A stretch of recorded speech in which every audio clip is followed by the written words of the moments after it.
Bangladesh cricket নিয়ে আসলে বলার মতো কি আছে? কিছুই নেই। কিন্তু এরপরেও আবেগ, অনুভূতি, ভালোবাসা আমাদের কন্টিনিউয়াস বাংলাদেশ ক্রিকেটের মধ্যে থাকে।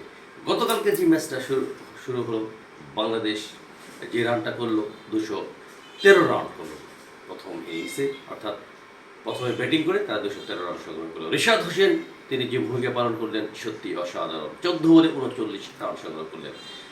আসল কথায় আমি আসি, সেটা হলো যে কালকের এই খেলার যে ব্যর্থতা, সেই ব্যর্থতা প্রথমে হলো ম্যানেজমেন্টের ব্যর্থতা, 2 নম্বর ব্যর্থতা হলো যে নুরুল হাসান সোহানকে আমি বলবো, কারণ যখন 1 বলে 3 রান প্রয়োজন তখন তিনি দৌড়ে গিয়ে ক্যাচটা ধরতে চাইলেন, সেখানে কিন্তু দুজন ফিল্ডার ছিলেন, তারা ধরতে পারতেন, কিন্তু তিনি ধরতে পারলেন না। 1 রানের জায়গায় 2 রান হয়ে গেল, এই একটা।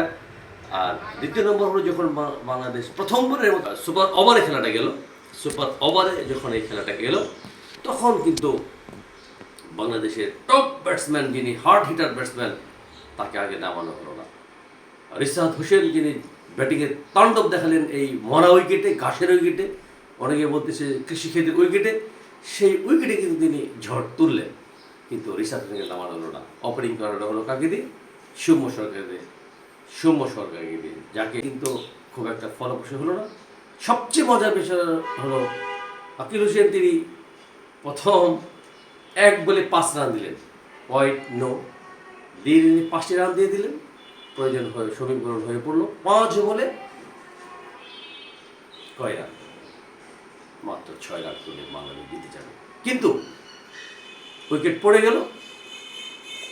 এদিকে নামানো হলো কাকে? লর্ড শান্তকে।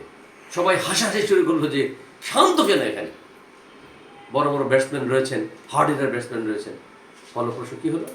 তিনি একটা হোয়াইট বলকে প্যাডে লাগিয়ে তিনি সেটাকে বাই রান হিসেবে নিলেন, সেখানেও একটা হোয়াইট আসতে পারত।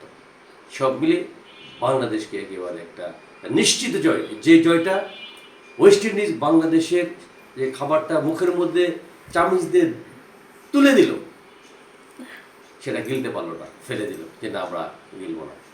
এই দায় ক্রিকেটারদের এবং ম্যানেজমেন্টদের, অধিনায়ক, সবার এই দায়কে কিন্তু তারা এড়াতে পারবে না। আমরা আশা করব আর কত শিখবে তারা, ভবিষ্যতে হয়তো তারা এই ধরনের কার্যকলাপ থেকে বিরত থেকে বাংলাদেশের মানুষের আবেগকে নিয়ে তারা খেলবে না, তারা সঠিক ডিসিশন নেবে। আর যদি সঠিক ডিসিশন নিতে না পারে, তাহলে ওই ম্যানেজমেন্টে ওই সমস্ত লোক থাকার দরকার নেই, কোচের থাকার দরকার নেই। যারা পারবে তারা এখানে স্থানকে পূর্ণ করবে। ধন্যবাদ।